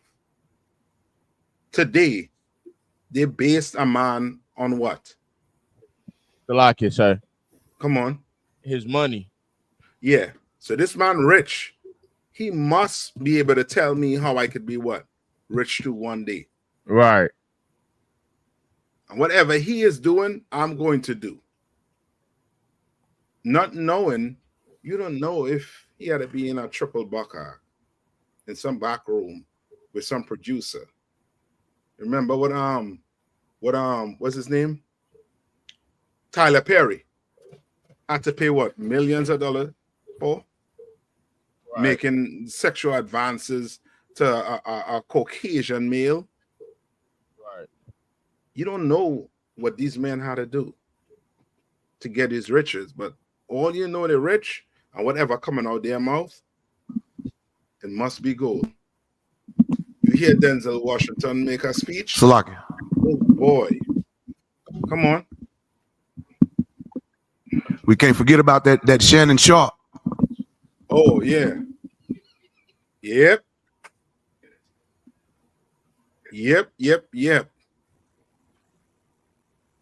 They're so smart. They don't even know who to sleep with, who have sex with her. That's how smart it is. Their mistake lead to what? $50 million down the drain. So like it, sir. Come on. He lost $150 million because he was going to get that $100 million with ESPN. And he lost that plus the $50 million or the $30 million, whatever. I mean, he paid at least $30 million to that woman. Oh boy. So he There you lost go. $100 million contract with ESPN. Yeah. That he was going to sign like in the next month. And you would think they'll learn the lesson. I guarantee you, there's going to be another white woman in his bed. Because Negroes like that don't learn the lesson. Once you get a taste of that white man money and you up there with it, and you don't have a priest in your corner, and Salaki, it's a done deal. Come on. and he got that podcast, and he had one of the biggest interviews with Cat Williams, and he also interviewed Monique, and both of them tried to warn him about them white dogs, sir. But he was too proud to listen. That's it. You understand? And they were too poor to talk to him. Travis Hunter as well, sir. Yeah. I'll tell you, we could stay here and name brothers, you know, I mean, from now until next week, and sisters from now until next week. There's so much examples in the Black community, in the Hispanic and First Nation, you know, people. There's so much examples. And we're going to have to either learn from it or we're going to have to do what? We're going to learn from you. You understand? Come on, read on. Got one card, sir. What fellow is this? And if he stumble, they will help to overthrow him. Boy, if that ain't your life. If that ain't your life, it's your life.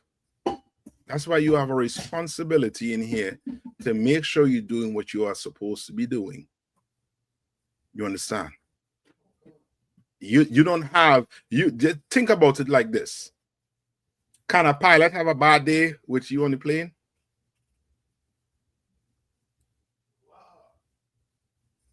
Yeah.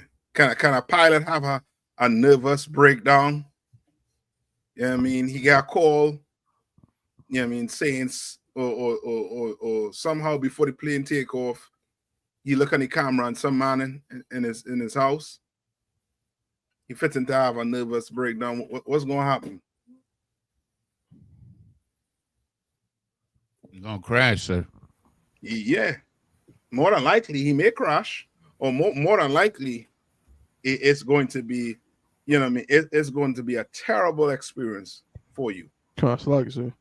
Come on. Yeah, that could happen, but it's not supposed to happen. You know, he's supposed to be able to, you know, the co-pilot's there for that reason too. But no matter what happens, the pilot is supposed to almost have tunnel vision. Whatever's going on in his life, he got to make sure that plane land appropriately. You understand?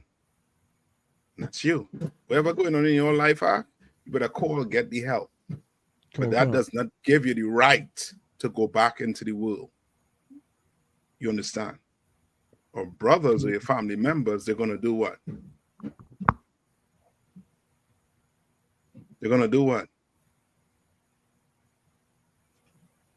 They're going to help to what? Overthrow your black behind. You understand? They're going to say you was a fraud and this was just at some time and you all don't have the truth. Right? Read on. Now listen to this good. For those of you Christians out there who think I'm saying we should just all be poor. You understand? Listen good. Read on, Yanaza. Riches are good unto him that hath no sin. Riches are what? Good unto him that hath no sin. Yes.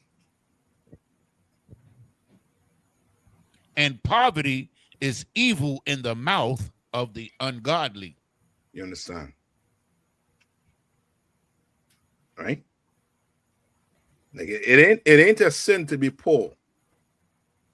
You understand? It's not a sin to be what? It's not a sin to be rich either. It's not a sin to be rich either. You understand? But the Lord hate a what? A rich sinner and a what? Poor sinner. You understand? Right? Give me Revelation 3 and 17.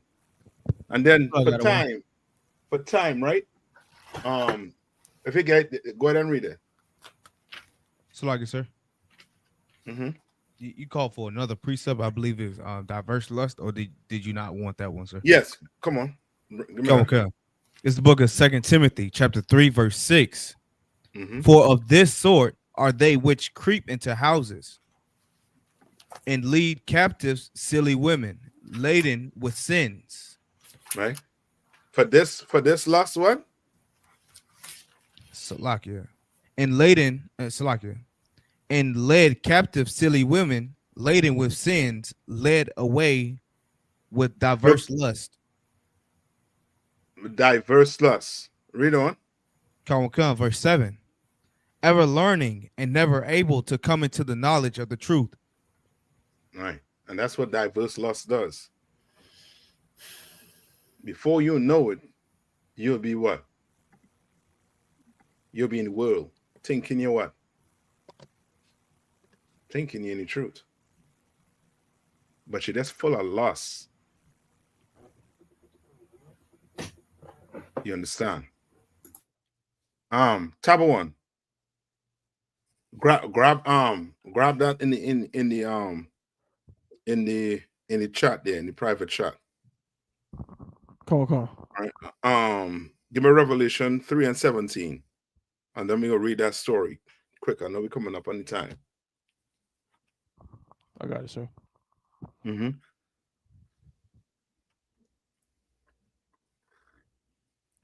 Come on, sir. This is the book of Revelations, chapter 3, verse 17. Because thou sayest, I am rich and increased with goods, and have need of nothing, and knowest not that thou art wretched and miserable. I know it. Thou that you what? Art wretched. Wretched. What is to be wretched?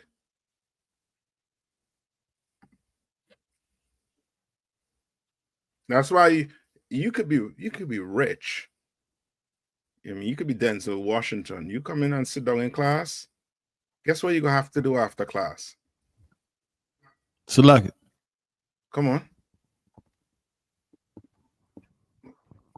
Wretched is like wicked, sir.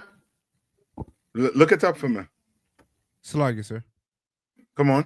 I got the Oxford Language Dictionary meaning. It means wretched, pull or twist someone or something suddenly and violently. Mm-hmm. Well, that's rich. Salakia. Yes, Iba. He will have to clean. He will have to clean that toilet. Yes. So I got to sweep the floor. 1 minute. 1 minute. You will have to sweep the floor. You understand? Because we are not in here. We not respect as a man. That's right. You understand? And that's what the Lord trying to get you to understand. Don't, you know what I mean? Don't give, you know what I mean, respect to a man because you're rich. Don't give him that. Give him your honor because he rich, because he have money. So you can do whatever he tell you to do. It's because he tell you go vote for, he gave $200 to go vote for Biden or Trump. You're gonna do it?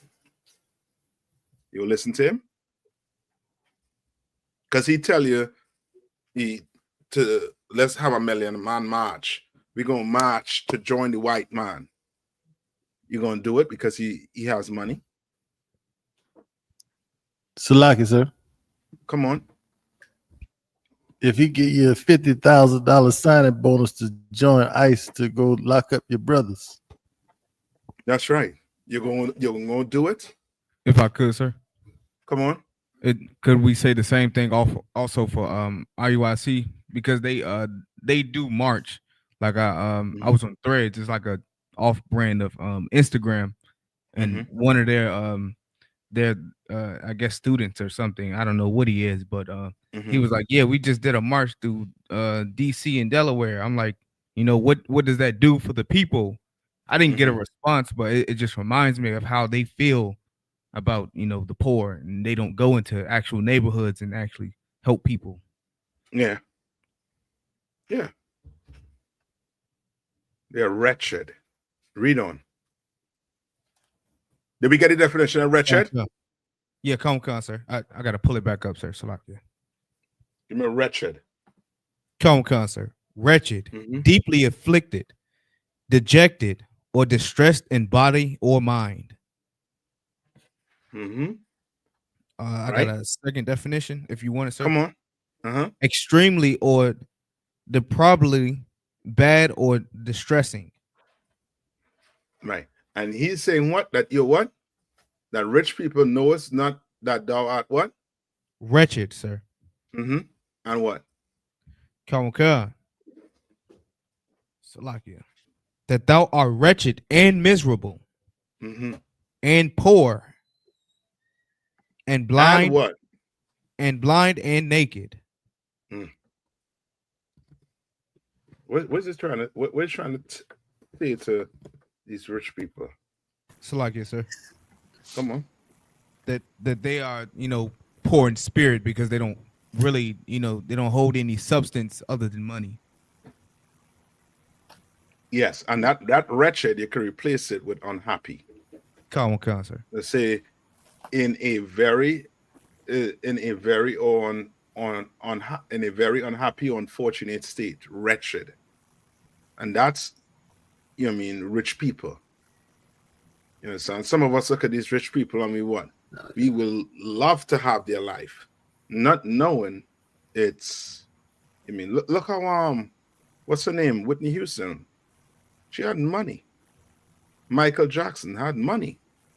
Prince, money. But how they die? They die like how a poor man will die. You understand? Like the Lord trying to get us to understand the dynamics between the rich and the poor. And the rich oppresses the poor man. The rich hates the poor man. And now knowing that, Salaki, sir. Come on.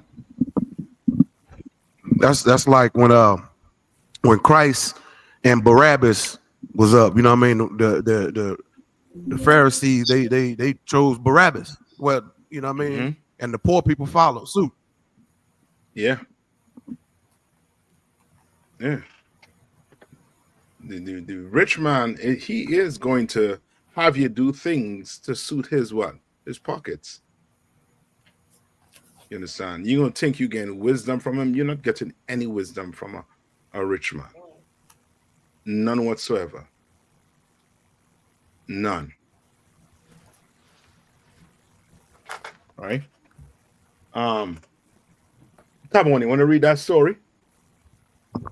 Come on. Tell them what you're reading. Come on, sir.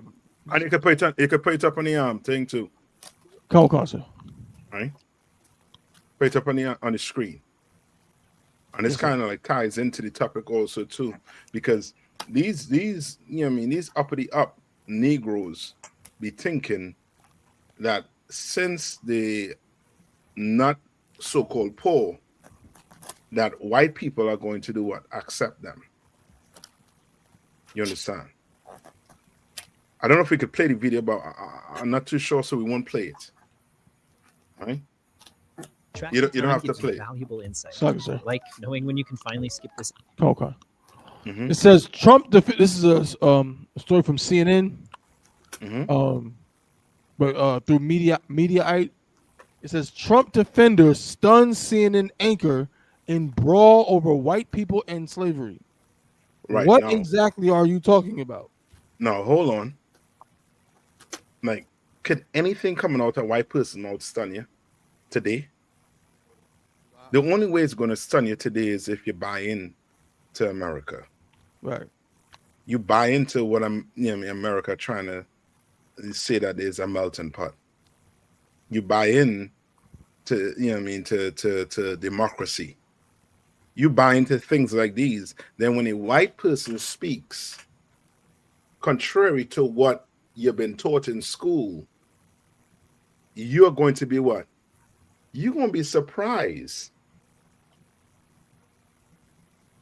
But you're going to be a surprise dummy. Come. You understand? Right? Read on.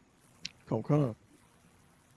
Fitness influencer and Trump defender Jillian Michaels stunned CNN anchor Abby Phillip with her argument about white people and slavery during a heated exchange on President Donald Trump's push to review history in museums. Right. History museum. You all heard what Trump trying to do to the museums? What is he trying to do? So, like I said, if I may, he's trying to erase all the crimes that white people committed. He's trying to do what? He's trying to erase or eliminate the crimes that white people have committed. Very good. Giannis, I see you up on it. THAWADAH. He up on it. You understand? You all understand what Giannis is saying, right? Oh, come. Like he is getting rid of all what? So like Giannis, I said, come on. All of the atrocities that they committed against us, sir. Well, Yes. his history, sir. Because he wants his babies growing up without what? Without guilt, sir. Yeah, without any guilt. Salaki, that's a perfect real life example. That's a perfect real life example of back when we was reading Ecclesiasticus about the proud, hate, and humility. Right there, wanting to get rid of, you know, what he's done as yes, you're correct. And that's why we go there every weekend and tell them what they did. And what happens when we tell them what they did? Sir. Come on. They either make up excuses or they say, you know, I would never do that. I love everybody.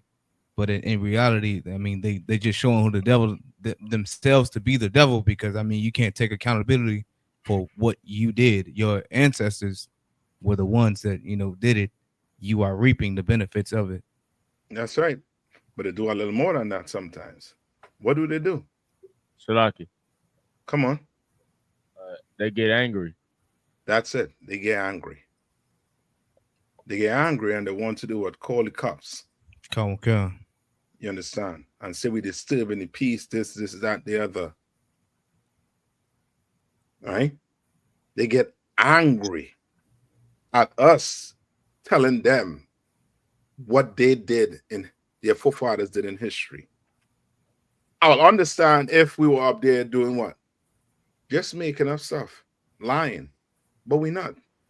We are actually giving them their real history, and they get angry. Well, brother, Donald Trump, he doesn't want his people angry. He doesn't want his people to have what? Any type of guilt. Right. So guess what? He is going to remove all of their history from where? From the museum. And Brody's, come on. Shalaki, I was just gonna say, because the truth hurts, Shalaki. Yeah, it does. It does hurt. It does.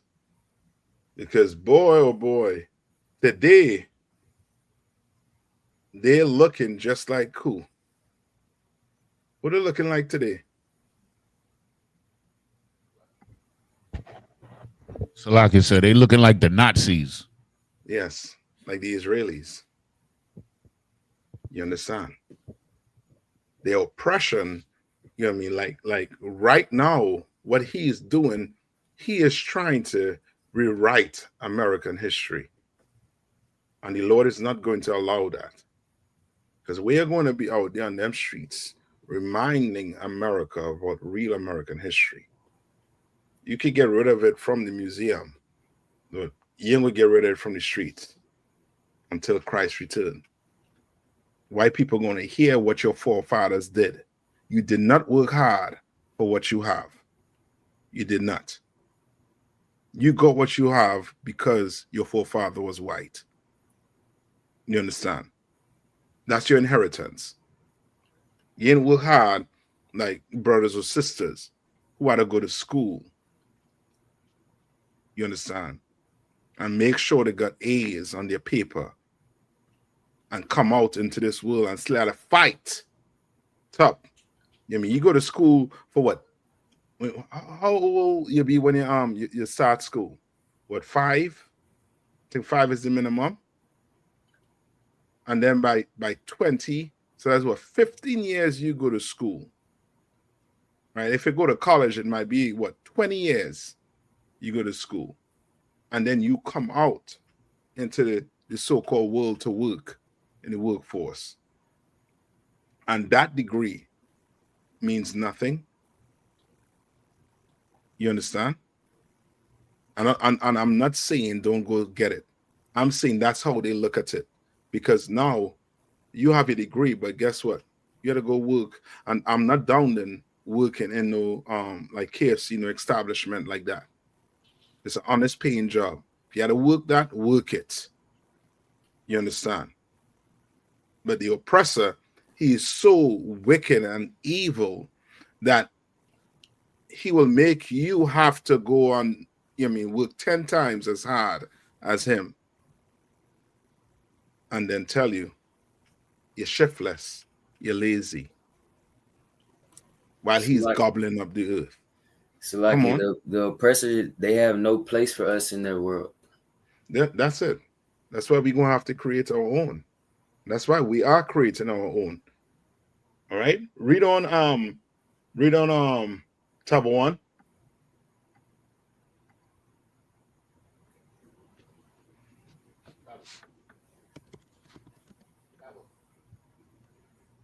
You have it?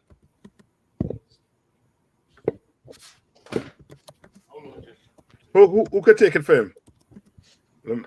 I'm gonna read it quick before the time. He wants you to continue reading. Skip down to where you see the start the dialogue. The Michael S. and Roginski, sir? Yeah. Where you see Michael's. Come on. Phillips pushed back hard at one point, telling Michaels, you brought up the question of whether or not slavery in the United States is about race. The answer is yes. Michaels, can you address some of those things that are in there? Have you looked at some of the things that are being reviewed? Yes, slavery was a bad thing that we should talk about. Michaels, he is not whitewashing slavery. Roginski, so he's not? He's not, no. Okay, Michaels, he's not. And you cannot tie imperialism and racism and slavery to just one race, which is pretty much what every single exhibit does. But let's talk about the fact that Torres, slavery in America was white supremacy. Michaels, do you know that only less than 2% of white Americans own slaves? What is Michael's trying to do? Almost, it's like that. Salaki, once again, the proud lacking humility, they can't just take the truth right then. They just can't take it. Yeah. Salaki, sir. Come on. He's trying to minimize their crimes. Yes. And almost minimize it to the point that what? Salaki, sir. Come on. That they never did anything. Yeah, it was just 2%. Where's 2%? You know what I mean? Where's 2% what? 100.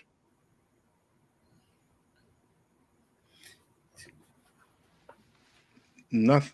Small. It's a small amount.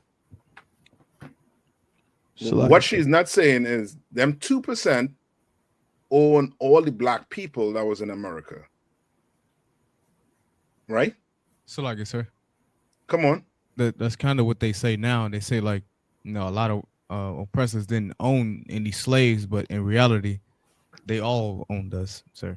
And they gave us presents. Come on. So what you're bringing out is heavy. This is not just being real. The oppressor is truly the devil the Bible speaks of. This is a disingenuous, word we use all the time, a disingenuous bastard. To try to pigeonhole it and use words and speak in funny ways to try to make it seem like, well, just a couple of some people did that. But we're talking about a system of oppression. You didn't have you didn't have to be a slave owner to lynch a black man in the backwaters of Mississippi and not face any punishment. You didn't have to be a slave owner to spit on a black man for walking on your grass, and he can't do nothing about it. You know what I'm saying? Like, it was an entire system of oppression. And not to mention, I'm gonna let my plane slide, sir. But yeah, maybe a white man didn't have the money or the funds or the resources to own a plantation. But guess what? Who was working on those plantations? Go back and watch the movie 12 Years a Slave. White men were the overseers. That was a job that a white man could get in the employ of a white man who owned a plantation. So yeah, you may not have been the owner, but guess what? You would have been the overseer, and we would have had to call you master anyway. So Salakia, sir. Come on. If I may. They all benefited from slavery, all of them. Yes. They're still benefiting from it until this day. Yes. You understand? And they think we can't see it. And the reason why, the reason why. Come on, who's gonna say something? So like I was just about to say, I honestly feel like their biggest benefit was taking away our identity during slavery. That's for the black men in America. That's where they benefited the most. Yeah. But they'll choose money over that any day. And that's your oppressor. It was just a byproduct of money. Now, give me Zechariah. Young man, give me Zechariah 11:5. Right? Now, and when it comes to them, that's why they don't want you to learn what. That's why Donald Trump is trying to do what? He's trying to erase the history. So stuff like this type of BS could fly. So like you said, Zechariah 13 11 11 and 5. And 5, okay. Right? Like, Okay, she's so trying to say it. what? 2%. Like, how cruel can you be? You know, she had said only 5% of the so-called Jewish man died in the Holocaust. What do you think would have happened? She would have got canceled, sir. Canceled. You'll never know that woman name again. Should they get canceled quick? CNN would have had us take that down from off the air. The whole works. They would have scrubbed the internet. But they are allowed to say this. Why? Because black people don't even know the history. Right? I want to say black people, meaning the majority of us. You go on Ask. I saw some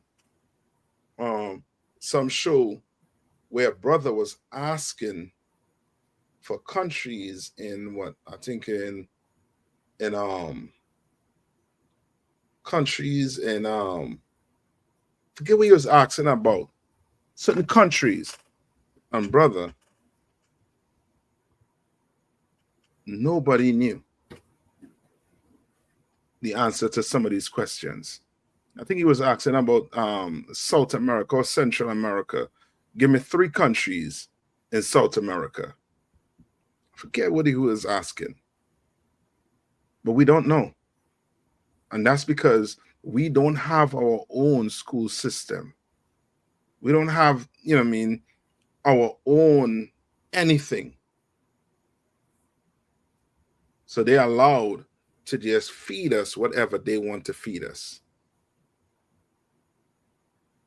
But now read on. Read. Tell them where you're at. We're at Zechariah 11:5. All right. Whose possessors slay them and hold themselves not guilty, and they that sell them say, "Blessed be the Lord, for I am rich."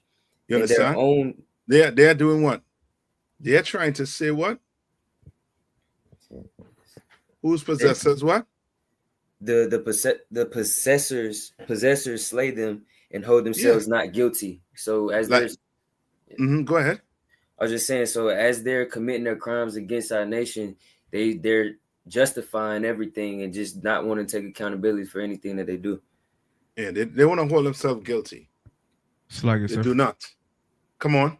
If I could, they also, I believe, most of the laws that they made, like black codes and Jim Crow laws, those things were against us.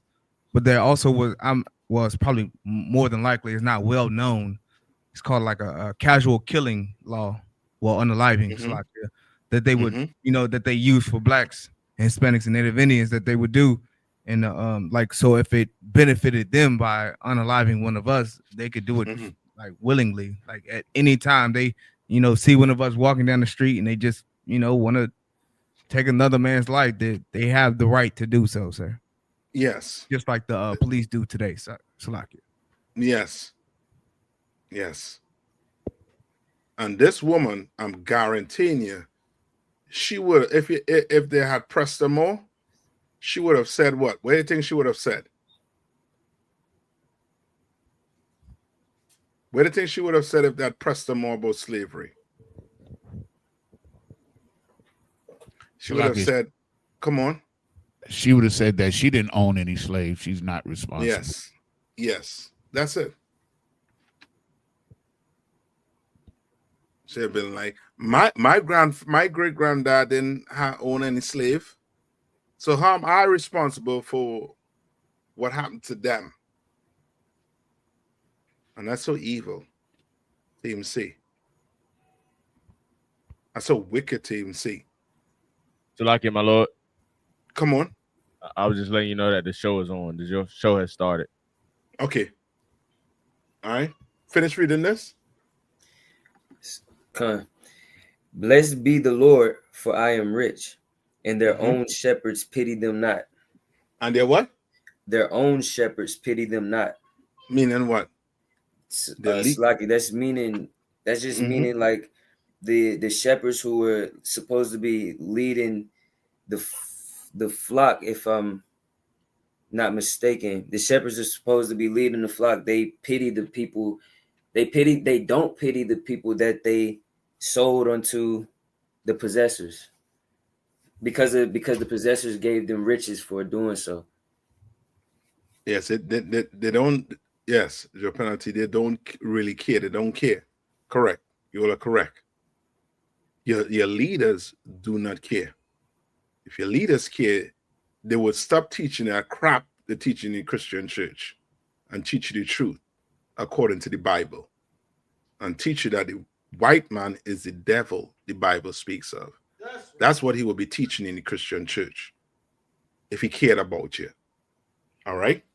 And with that, I'm going to pass the class over to priest and officer. Who taking it? Who taking it? Kodam, sir. Officer Kodam. I'll pass the class over to priest and officer Kodam.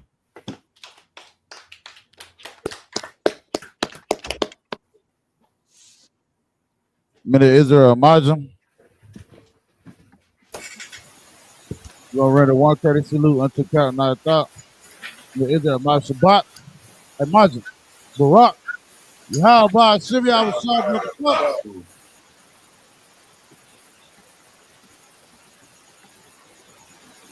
Yahweh Shimei Shabrak a thumb. Yahweh Matah. Sorry with the turn. Heads and sisters. Sisters like Majum. We're going to render 130 salute to the sisters, men of Israel, my Shabbat, Imagine, Barak, Yahweh Shabbat, Yahweh Matah, Yeshav. Security announces we're the ISUPK, start out at 1 West 125th Street, Harlem, New York, operating under the leadership of Commander General YAHANNA. Rule for new brother and sister. When a new brother and sister comes into the school, they are off limits for 6 months. They are to be saluted only. They are here to share themselves of the world. If they need transportation, the teacher will arrange it. After the 6 months, if a brother or sister has a particular, it's like an interest in a particular person, he or she must get permission from the head to speak to a brother or sister. There's another 6 months in which the brother and sister will court each other. After this 6 months period, the brother and sister will get permission from the head to marry. Tithes, which is a commandment. Numbers 18 and 21, Malachi 3, 8 through 10, means tenth in the Hebrew, ma'ashra. 10% of every penny of any increase the Most High gives to the treasury department or teacher. Priest fund, free will offering for priests not mandatory, whatsoever amount you would like. Upcoming Holy Convocation, we have the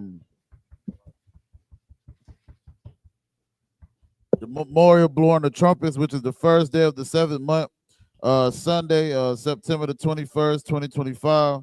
You can find it in Leviticus, the 23rd chapter, the 24th to 25th verse. Then check on the bulletin boards, you understand, for all the cookouts and events that's coming up. If anyone wants to be a troop in the school, to start wearing all black boots, shirts, pants, headband, and scarf. And with that, class dismissed.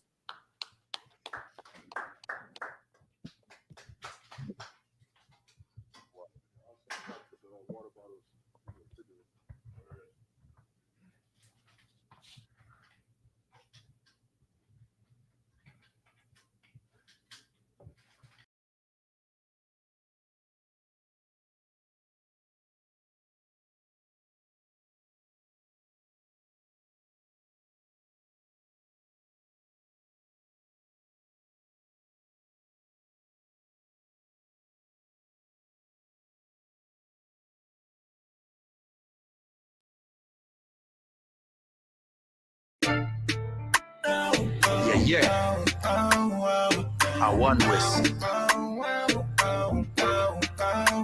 We taking over. Ha. Yo, Nayathaq. Yo, Gucci. Strap to the bone, chat to me chrome. Fire one in a them head, chat to the dome. Them boy they know bad, that's how me know. Only bad when the man friend pop pill alone. Tall rifle a roll under me clothes. One with a run road that a fi be known. Brown in bad bitch, not silicone. Rich badness, fat belly phone. Them boy they not ready for the gun life. Give them a pick and a grum knife. Press the chip clock on the front line. The road dark, it become bright. Me dog them a killer when I sunlight. Was a chance for me tonight. Chris Kalish, we black and white with the red light on the front eye. To be sure, talk about things where you no feel know. To be sure, tell taking a me and that I no fi sure. Rifle bind them big like puppy tour. A tall rifle a mad to be go fi four. To be sure, but he boy stop chat when the fuck you know. Thing them ram up in a skin them time you get lead poison in an infection. Make you look rise quicker than inflation. And the eye cast a living in dead from the inception. That's how the thing then turn. Start off slow, now the thing get strong.